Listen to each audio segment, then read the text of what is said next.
In the Village of Beiseker, Alberta, a new council term is hitting the ground running, bringing together a mix of fresh faces and some familiar faces.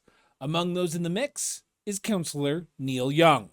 He joins his colleagues in leading the village forward over the next 4 years. Now, we recently had the pleasure to sit down with Councillor Young to talk about leadership, priorities for the term ahead, and what comes next for him. This is Municipal Affairs.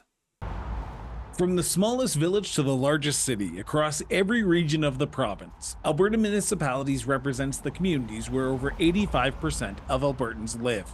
AB Munis provides a united voice for 265 of Alberta's 330 municipalities, including summer villages, towns, cities, and specialized municipalities. As Alberta's largest municipal group, AB Munis listens to municipal leaders and advocates for solutions to their common issues. Additionally, AB Munis supports local governments by providing services specially designed to meet their operational needs.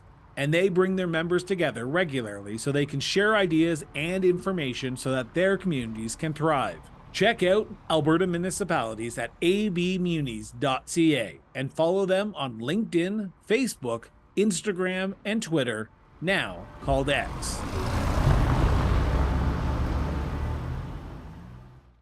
Councillor, thank you so much for sitting down with me. And first off, congratulations on your election bid to represent the Village of Beiseker. How's it feel with about 2 weeks into the role as councillor? It feels good to win, but then not really too much. We've had one meeting, so kind of figuring it out as we go. There wasn't like this, like an election moment, like when you have a crowd of 200 people. Even the election night, it was like 11:30 to count the 200 votes, so you're kind of anticlimactic when it finally came in, but we're happy and we're hitting the ground running. So the last time you and I chatted was almost at the middle of the summer or beginning of the summer, because you were just on the way up to Cold Lake for a family event. And while the election unfolded, you are now the elected councillor. What did you hear since we last chatted from the residents that you spoke with during the election campaign? Because at the end of the day, that is what's going to inform you of how you want to move the village forward. So what did you hear? It was a very consistent messaging on taxes, and it was always a back and forth conversation.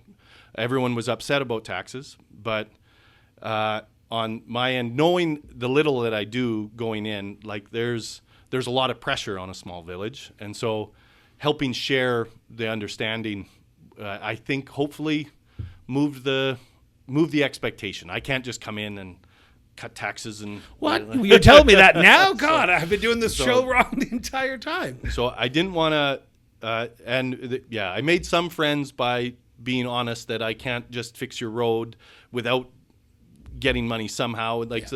I was very honest about hopefully not putting out too many promises that I can't keep. So I think that kind of hopefully quelled some expectations on taxes, and which was the number one issue. The other one was a lot of people just wanted change. They want to see Beiseker go in a different direction, and they wanted a wholesale kind of cleaning of house, and we got a mix. So I think that's good. You got some history, and you got some background, and then you got some new ideas. So let's talk about some of the new ideas, because now you're officially around that council table, and I'm going to be the very first one to burst your bubble a little bit here. Now, you're right. There are people who probably in this community said we want to change, we want a fresh perspective. But there are some people who said, no, we don't want that. We want to continue on the path that we're going right now because we like it. How do you see your role now that you're elected in ensuring that the people who want it change, who voted for you, also get a chance to talk to you like the people who wanted to stay the same, who might not have voted for you? How do you see yourself representing everyone in Beiseker, not just the people who voted for you? One will be breaking out what we really want to keep the same and what we really want to change. And I think I got a finger on the pulse for some of that. People don't want this. They don't want the streets to be busy and everything like that. There's a fear. Like we came to a village for that reason. There's a lot of, and then other people just, they want change, they want development, they want more businesses. And the middle ground on that is the people that don't want change, well, they want the old businesses back. They want the old way.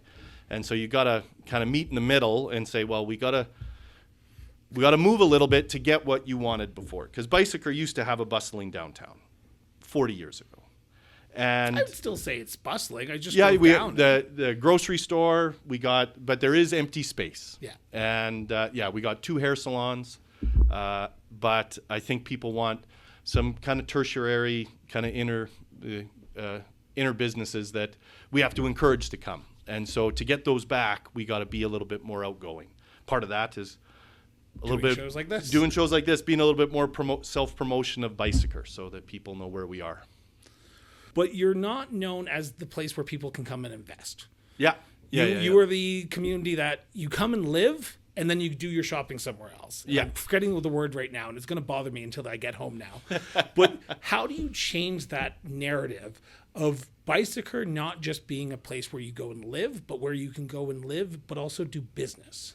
So there's a couple aspects to that. One would be getting Beiseker's name out there that we are open for business, and so that is to promote and sell the community, and that this is the networking that involves going to different conferences that some people don't really find the advantage of. But if you're able to brush shoulders with the right people who all of a sudden wake up to the idea that Beiseker's here, so there's that aspect. But then internally on Beiseker, we haven't taken enough of a job promoting what's here to let the businesses or potential business owners know that we're here to promote what we're proud of what's here. And so like Luff Industries, which is massive, they make these big conveyors and stuff like that. They've chosen to work here and build, and they do these urethane bushings here and all that. And that's something. And that's something that you could promote and encourage other businesses. There's a reason that they're here and they didn't move to Balzac. Replenish nutrients, they make fertilizer here. And so we now just have to kind of dig down and say, well, these lots are open. And we do have a number of commercial industrial lots that are just being held on to. Whether someone even knows that they still have it in their portfolio, it could be long forgotten about as some people invest in. So it'll be knocking on those doors and saying, well, what's your plan with this? And how can we work with you to encourage some kind of development? So how do you balance that aspect then? Because at the end of the day, you openly talked about at the beginning, they wanted a different perspective, they wanted the different route, the people of Beiseker. But there are some people who in this community will say, I don't want that. I moved to Beiseker because I like the small town feel. And if you bring more investment in, that means more people are going to move in. That means you're going to have to build housing. That means you're going to have to upgrade services. And that means that the small town feel where everyone could change. How do you see yourself being able to balance those two factions? Because I think economic development is something that every municipality needs to address in the next 4 years. But you need to do it sustainably. How do you see yourself doing that as a councillor? But also, and I'm going to preface this, you're one person on council. You're not the entire council, so you don't speak on behalf of council. So how do you see yourself working with the new council that's been elected to ensure the economic viability of your community? I think we're pretty safe that just encouraging the commercial and industrial lots that are actively available. Yeah. We're not bringing in a massive subdivision. We could, but that would involve that discussion on what's our end goal here if we bring in a subdivision of 20 people, like 20 industrial lots, or bring in another subdivision of 200 housing lots. So the easy sell is there's a lot of easy wins that could move us in the right direction, and you could even sell it that, well, this is what used to be occupied. And so we're just trying to get something back is all. And I look at that on one of the things that I was door knocking, and I would say regularly that Calgary gets 70,000 people a year. Alberta's growing massively. But then someone said, well, in context, like, how does that work compared to Beiseker? Well, Beiseker is -1% to -3% growth over the last 20 years, according to Alberta stats. If you look at Rocky View, like Cremona is +1%, +2% a year. Irricana, like Carbon's growing. Like there are these small communities that are garnering a few people here and there, and Beiseker isn't. And one is, we got to find out kind of why that is. But there's the easy wins with what is available because of those losses, commercially and residentially, that we're not really changing the character of the community at all. We're kind of just inviting people back. Is it easy to do that though? Because there's a reason why they left, right? Because you're you're stuck between a rock and a hard place at the end of the day, because you don't want to put the cart before the horse, because you don't want to have the community burst at the seams and then not be able to prepare for it. But also, people won't look at you unless you do put the cart before the horse in some sense. So how do you attract new businesses, new residents to your community so you don't have 20 more years of negative growth? Because I can imagine 20 years from now, if we were sitting and having this exact same conversation, your population will be a lot less than it is right now. Yep. Yeah. It's that sales pitch comes on a little bit by working with the developers and working with a number of the economic development partnerships. So the Central Alberta Economic Partnership, they host realtors and you can to sell different communities. And one thing is that we're not taking part in that. So if a realtor in Airdrie is if their seller is looking for a village to live in, well, if we're not actively selling ourselves to that realtor on the benefits, they don't know that this may be the community that person wants. So they want to sell the house to whatever they want. But if we're not involving ourselves in those kind of situations to educate people, then we are getting people from Calgary and Cochrane that it's too busy. So we have a new subdivision, they can buy a new house just like they can in Calgary, and it's a village of 800. So they're getting what they want on that. But for the young couple that wants affordability, like to buy a new house in Beiseker because of the taxes, it's not. It's more affordable to move to Calgary or Didsbury or Carstairs. So that's putting the cart before the horse. But if we can sell them on the 1960s, 1970s Sears homes that the old we're going back to that people are going back to, like that's the one thing that we can kind of say, hey, we got a lot of these, some historical. There's some original houses in town that pop up every once in a while. They're 1908. And so, wow. I think one of them was a chicken coop, but originally, but it is now a house. Looks really nice, but only in Beiseker would that sentence make sense. It was originally a chicken coop. Yeah. Okay, good to hear. Sounds good. Looking at the path forward, because that's what this whole series is about, is what comes next. What do you see your now job as? What do you see your job as ensuring that what you heard during this election doesn't fall in a book somewhere, just on a shelf, sitting there collecting dust? Because when people elect people, they want people to, assumingly, do what they've been elected to do. So how do you see yourself being the voice of the people in the next 4 years? So I have thought of that, because there is a concern that in 4 years you go door knocking and then you get doors slammed in your face. And so one of those is, like, you can't accomplish the world. Like, you can't accomplish everything, but it'll be to move some economic progress that you can sell people on. And that'll be also through dialogue with them. So there's 225 houses in Beiseker. It is not unrealistic that we have a better dialogue by door knocking. Even if I can handle, 50 homes a summer and hit everybody by the time you hit 4 years and then hit everybody again, there's a dissemination of information that people want, that you can sell on the accolades that council is doing, not just myself. Because that was, like, people want change, but they also don't realize what the council didn't do anything wrong. They were progressing on parks, and they were progressing on a bunch of things, and just getting that message out there. If you're only meeting them once a year at a town hall and have a bunch of presentations going at you, people, you're going to miss it. And so one of my... So do you plan to be more... I don't want to say that the other council hasn't been, but do you plan to be active? Do you plan to want to reach out to people? That's my plan. And so that's week 2, Councillor Young. That's week 2. So hoping that in 4 years, that's not the first time I see people again as door knocking. And so, but it's a small enough community where you know everyone here, yes, right? Yeah.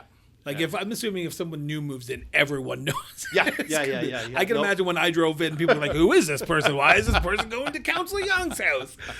So, what do you expect to? Okay, I'm going to rephrase this question. In 4 years' time, if I came back to you and I said, "How have you grown into this role? How do you see yourself growing into this role? How do you want to be a better councillor in 4 years' time if you decide to run for re-election?" You can come back to the people of Beiseker and say, "This is how I've changed." I would say, because right now, just getting into the role, there is mounds of legislation and mounds of just documents you got to catch up on. Bylaws I was fairly familiar with already before, but just the education portion that gets thrown at you. And so there'll be 4 years of learning solid. I don't doubt that there'll be any lull. And so you'll be more educated going into it. There is a concern that like you beat out incumbents that would have taken advantage of the same scenario. So that's where that communication, like you have to be still involved and still door knocking and still talking to people. But if you're door knocking and not accomplishing anything, people are going to call you out on it. So if you have that open dialogue, you need to be able to receive that we are going in the right direction or we're not. But like I said before, people did vote for me for my opinions. And so if there's pushback, you say, well, like, this is why we're doing it. This is why you voted for me. And hopefully they vote for me again. But that's the sales pitch. What do you want to see Beiseker turn into in 4 years' time? So one thing I learned, like I said during the campaign and on the interview, that I want a sustainable Beiseker. And so one thing I did learn is Alberta maintains that dashboard of all red flags. Beiseker has one red flag that kind of bounces in and out, and that's just tax collection. So that's we do eventually get that red flag lowered. It just takes time. So in the eyes of the province, we're sustainable. But at a -3%, -1% growth rate, if you don't curve that, eventually that becomes a red flag, and then it kind of is a domino that kind of starts other things. And so in 4 years, it's kind of that it was an oil field saying was set the bar low and then deliver high. And so the set the bar low is we don't have any sustainable red flags.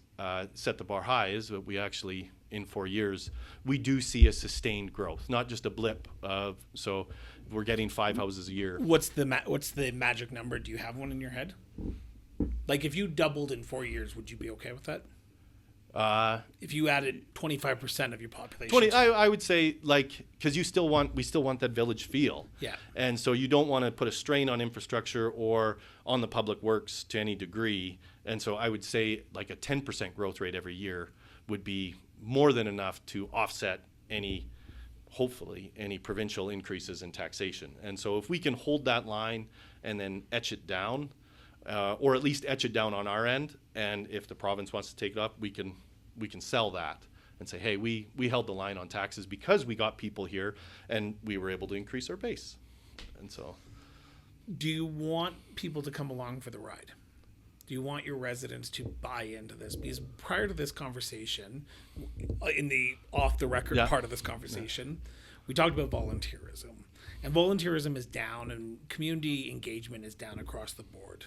We talk about going out and talking to people, which is great. Yeah. But you have to go to where they are at. And you have to go to where they're talking. And sometimes that might be at their house. That might mean that they don't want to talk to you. They want to talk to you on Facebook. How do you see yourself trying to get the people back engaged with the council again? Because I think that's the top priority for the next 4 years for any person right now. Yeah. Ensuring that you're not just making decisions because you think it's right, but you're ensuring that your decisions you're making are what the people want.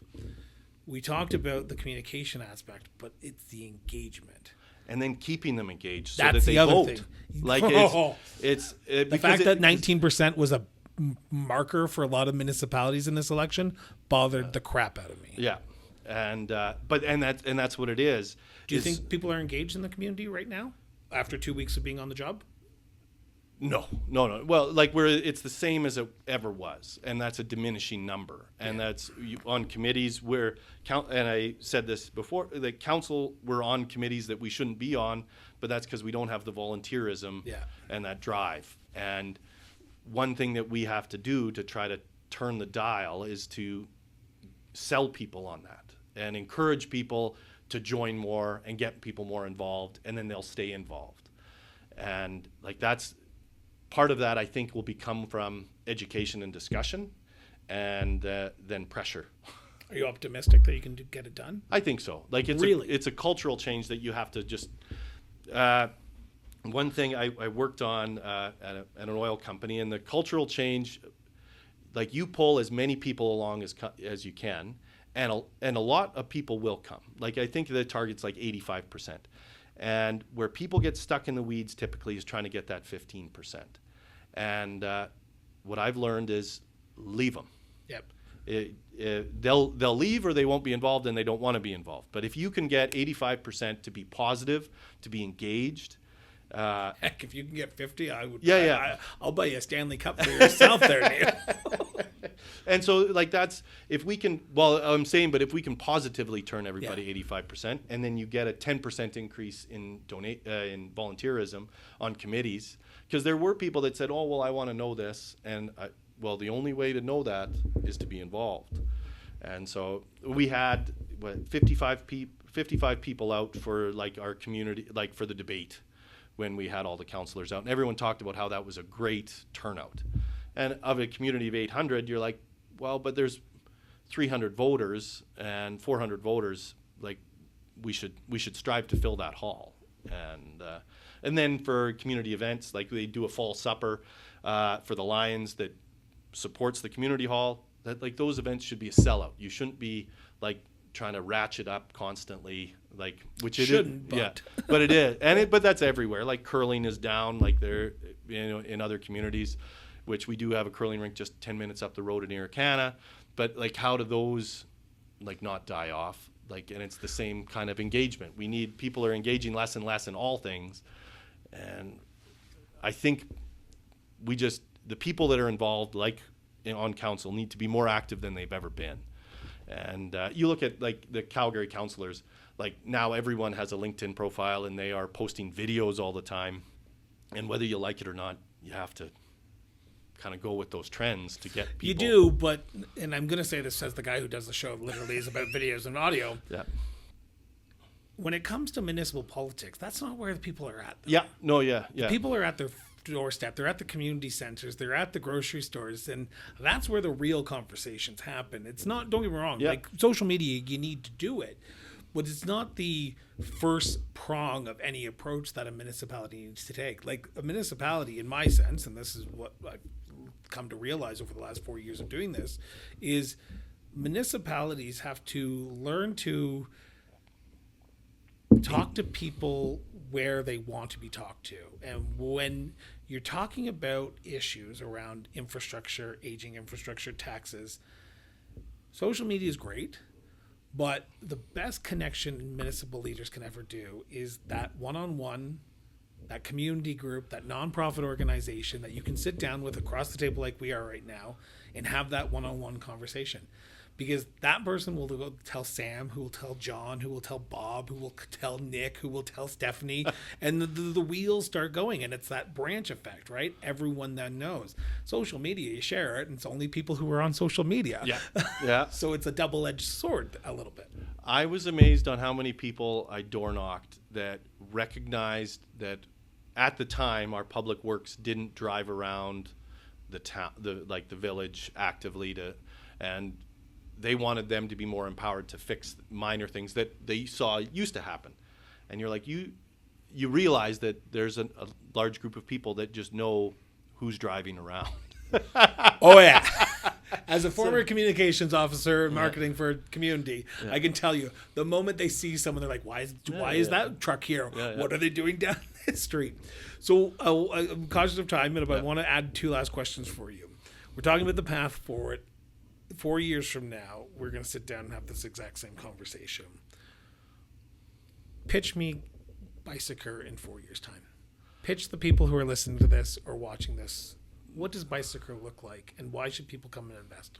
This is a community with steady growth because people have been coming here, and we've been steadily building with new businesses popping up all the time by new entrepreneurs. So we have a vibrant commercial downtown.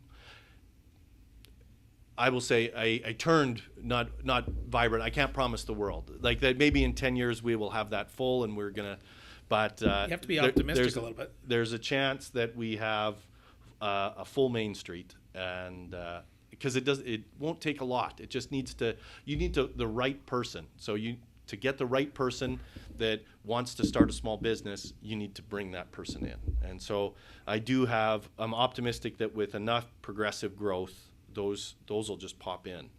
And then in 4 years, you have the plan for an expanded industrial development of some kind, some anchor that, like I look at Acme's getting a flour mill. They're a Turkish company's coming in, building, looks great, and something like, but you got to be active and engaged to find that company. And so I hope that in 4 years I've knocked on enough company doors, been at enough conferences, and found what was lacking, why we weren't chosen, so we can at least be in somebody's thoughts when we're doing that. And so that's the hope in 4 years. So my final question for you, and this is the big one, because you're one little piece in the big cog that is Beiseker. Now, you did not get to choose the people you get to sit around that council table with. That's the people of Beiseker who chose that for you. Are you optimistic that this council in the early days is working together well enough that you can potentially achieve some of the things that you just mentioned? I think so. Yeah, you only need 3. He's already saying the political thing. That is a true councillor right there. But I think everybody has that. Even if everybody has that image. Like nobody got into this to have the town fail, the village fail, and so there's common ground already. There's a commitment for the next 4 years to make this better, and so it's the approach that we may differ on, and so that's where that's where the work comes in, is to get us to that same point. And in the end, I do think that we have enough positive new votes that if we got 3. Councillor Young, first off, congratulations on re-election again, and thank you so much for sitting down with us. I feel like this is the first of many conversations you and I will be having over the next 4 years, and then I look forward to the 4-year conversation about the look back on the last 4 years. So good luck. I'm looking forward to seeing what Beiseker will become in the next 4 years. So thank you so much for doing this. Well, thank you for having me. Thank you so much for tuning in for another episode of Municipal Affairs. Now, we hope you've enjoyed today's conversation and gained some valuable insights into the world of municipal politics in the province of Alberta when it comes to the upcoming 2025-2029 term. Now, your support means the world to us. So if you can, share this episode with your friends, your family, and yes, even your community, and help keep the conversation going. Also, if you're listening to this on a podcast platform that you like, hit that subscribe button now. Or if you're watching this on YouTube, hit that follow button now as well to ensure that we can continue bringing you more stories like you saw and heard today. Until next time, stay informed, stay engaged, and we will be back with a brand new episode of Municipal Affairs shortly. Till then, everyone.